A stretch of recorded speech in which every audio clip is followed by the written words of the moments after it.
Hello साथियों, स्वागत है आपके अपने YouTube channel tricky number 1 class में।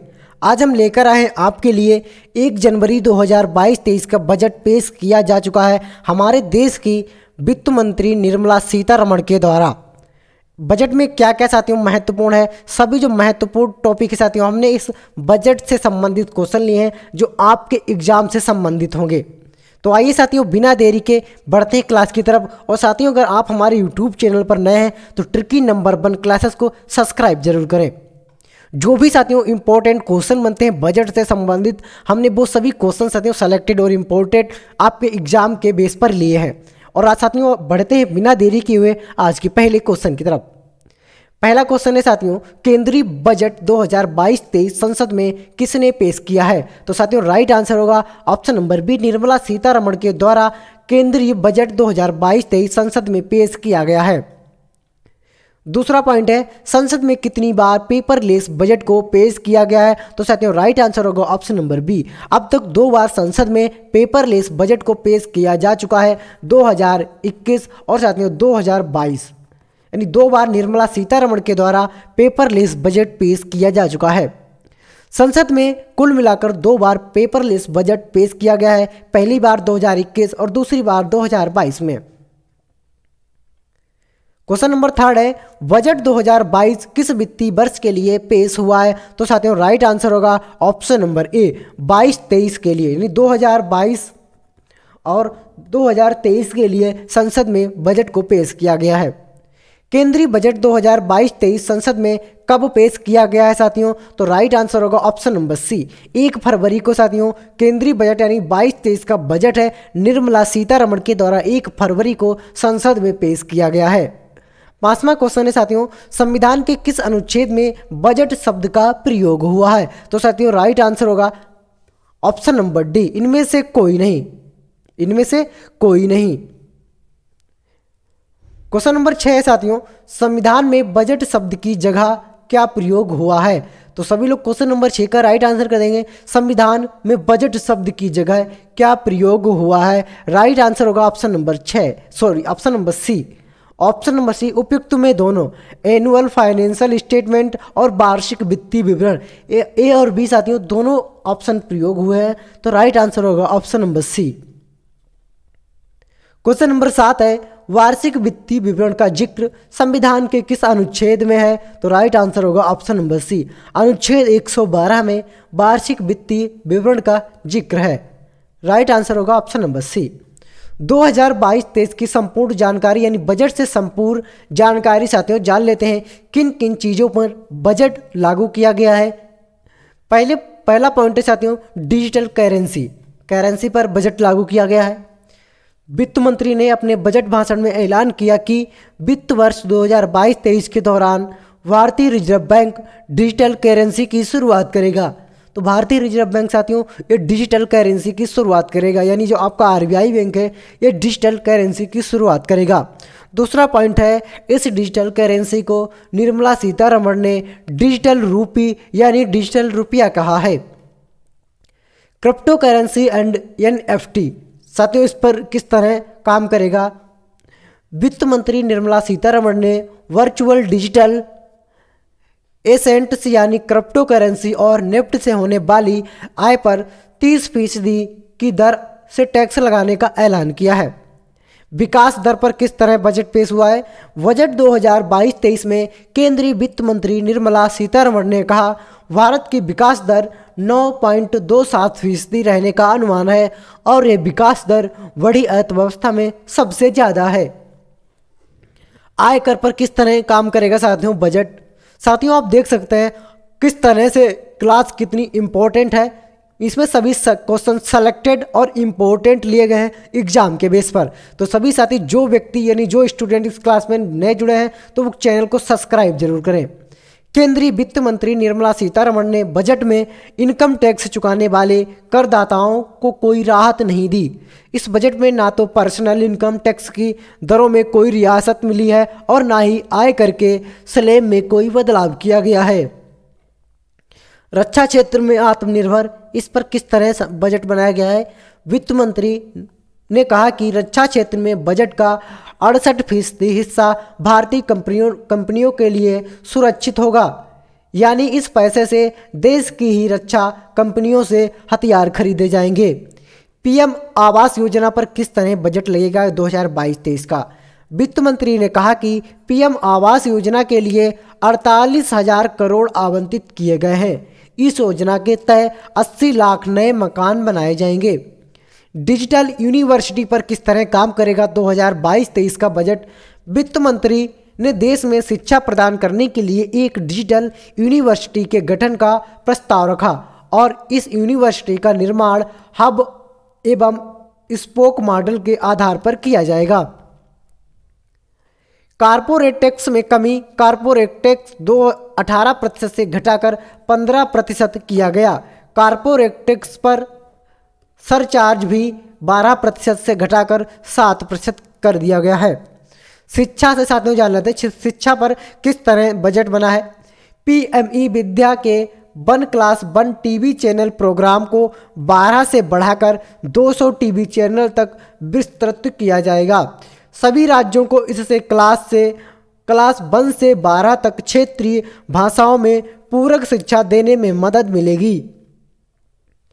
राज्यों को कृषि विश्वविद्यालयों का पाठ्यक्रम संशोधित करने के लिए प्रोत्साहित किया जाएगा ताकि प्राकृतिक जीरो बजट और ऑर्गेनिक फार्मिंग के साथ आधुनिक दर की खेती की जरूरतों को पूरा किया जा सके। साथियों एलटीसीजी पर टैक्स किस तरह काम करेगा? वित्त मंत्री निर्मला सीतारमण ने कोऑपरेटिव सोसाइटी जिनकी आमदनी 1 से 10 करोड़ रुपए के बीच है उन पर सरचार्ज को 12 से घटाकर 7% किया गया है। किसी भी एलटीसीजी टैक्स पर 15% से ज़्यादा सरचार्ज नहीं लगाया जाएगा। नेशनल पेंशन स्कीम यानी एनपीएस। राज्य कर्मचारियों के एनपीएस नेशनल पेंशन स्कीम पर टैक्स राहत की सीमा 10% से बढ़ाकर 14% कर दी गई।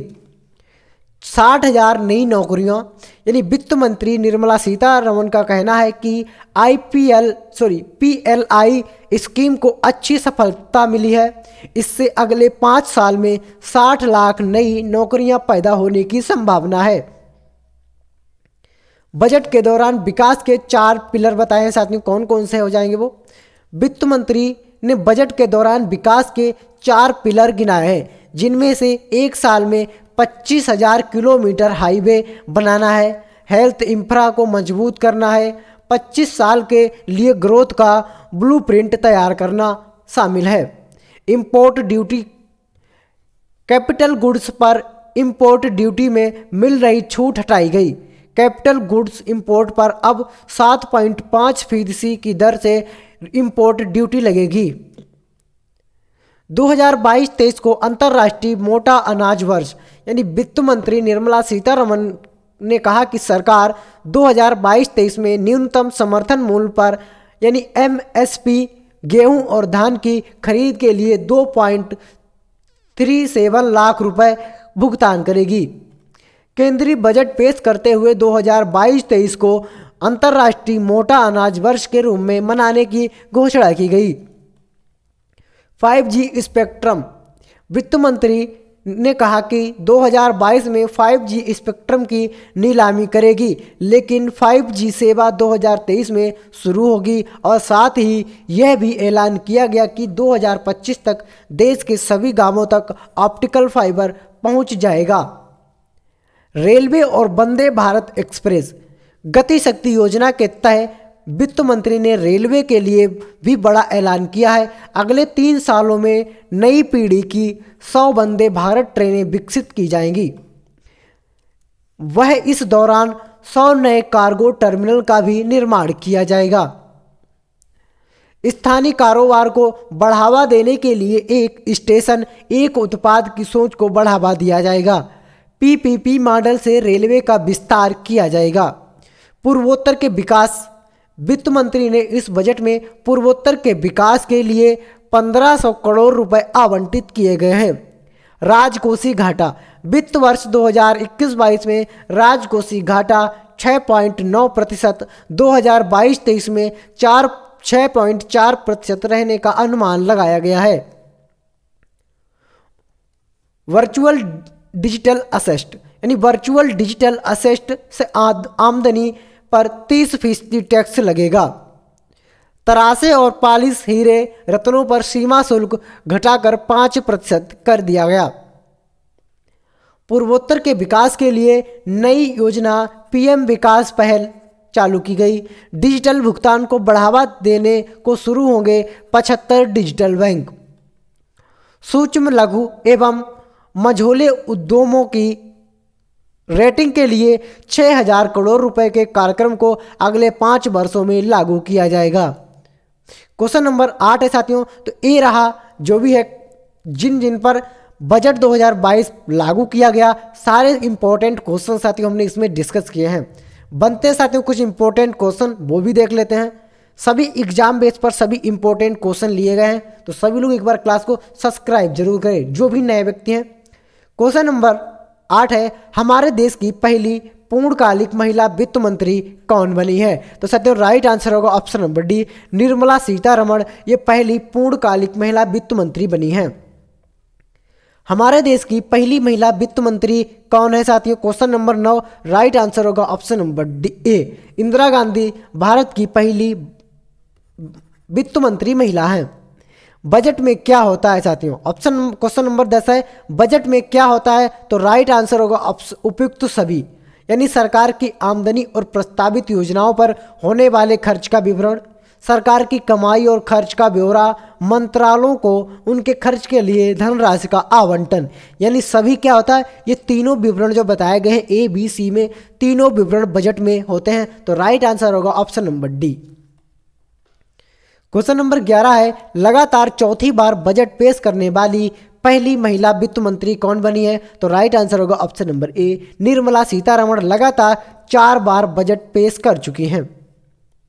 क्वेश्चन नंबर 12 है साथियों, भारत के कितने प्रधानमंत्री ने प्रधानमंत्री रहते हुए बजट पेश किया है? राइट आंसर होगा ऑप्शन नंबर बी, यानी 3 ऐसे व्यक्ति रहे हैं जो प्रधानमंत्री के पद पर रहते हुए बजट को पेश किया है।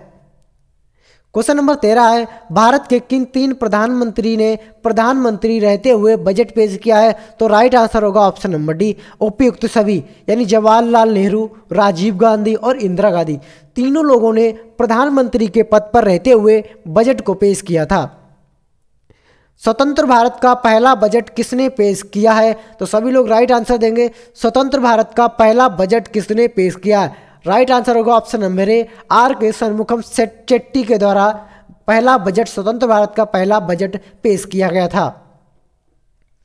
क्वेश्चन नंबर 15 है, स्वतंत्र भारत का पहला बजट शनमुखम शेट्टी ने कब पेश किया था? राइट आंसर होगा ऑप्शन नंबर सी, 26 नवंबर 1947 को साथियों शनमुखम शेट्टी ने यानी चेट्टी ने 26 नवंबर 1947 को पहला बजट पेश किया था। बजट शब्द का अर्थ क्या होता है? तो साथियों राइट आंसर होगा ऑप्शन नंबर ए, चमड़े का थैला। किसका? चमड़े का थैला। बजट शब्द की उत्पत्ति किस भाषा से हुई है? तो राइट आंसर है ऑप्शन नंबर बी, फ्रेंच भाषा से बजट शब्द की उत्पत्ति हुई है। भारतीय बजट व्यवस्था का जनक किसे कहा जाता है? आंसर होगा option number A, James Wilson को साथियों भारतीय बजट व्यवस्था का जनक कहा जाता है। भारत में पहला बजट किसने पेश किया था? साथियों क्वेश्चन नंबर 19 का राइट आंसर देंगे, भारत का पहला बजट किसने पेश किया था? राइट आंसर होगा option number A, east India company के जेम्स विल्सन ने साथियों भारत का पहला बजट इन्होंने पेश किया था।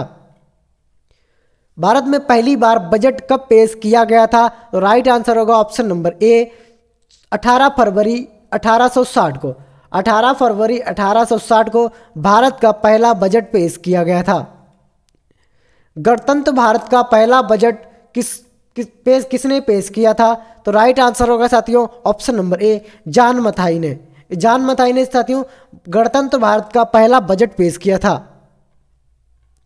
क्वेश्चन नंबर 22 है, गणतंत्र भारत का पहला बजट कब पेश किया गया था? राइट आंसर होगा ऑप्शन नंबर बी, 28 फरवरी 1950 को गणतंत्र भारत का पहला बजट पेश किया गया था। सबसे अधिक बार बजट पेश करने का रिकॉर्ड किस नेता के पास है? तो राइट आंसर होगा option number A, Morarji Desai के पास। इन्होंने सबसे अधिक बार बजट पेश करने का रिकॉर्ड है। Option number A, Morarji Desai. Question number 24 है, 2017 से पहले बजट कब पेश किया जाता था? तो साथियों इसका राइट आंसर होगा ऑप्शन नंबर ए, 1 फरवरी। यानी 2017 से पहले बजट को 1 जनवरी में पेश किया जाता था। 2017 के बाद बजट कब पेश किया जाने लगा? तो साथियों इसका राइट आंसर होगा 1 फरवरी से। ऑप्शन नंबर ए, यानी 2017 के बाद 1 फरवरी से बजट को पेश किया जाने लगा और 2017 तक यानी 1 जनवरी तक। क्वेश्चन नंबर 26 है, अंतरिम बजट को क्या कहा जाता है? क्वेश्चन नंबर 26 राइट आंसर होगा ऑप्शन नंबर सी, उपयुक्त में दोनों। Mini budget, vote on account. साथियों क्या कहा जाता है? मिनी बजट भी कहा जाता है और वोट ऑन अकाउंट भी कहा जाता है।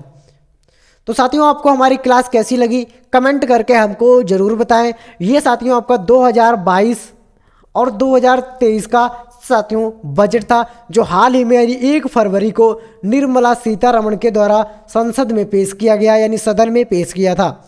जो भी बजट बना, बजट से जो भी क्वेश्चन बने, तो उन क्वेश्चनों को हमने इसमें डिस्कस किया है। ये क्लास आपके एग्जाम के लिए बहुत ही इम्पोर्टेंट है। मिलते हैं साथियों अगली वीडियो में, तब तक के लिए जय हिंद, जय भारत।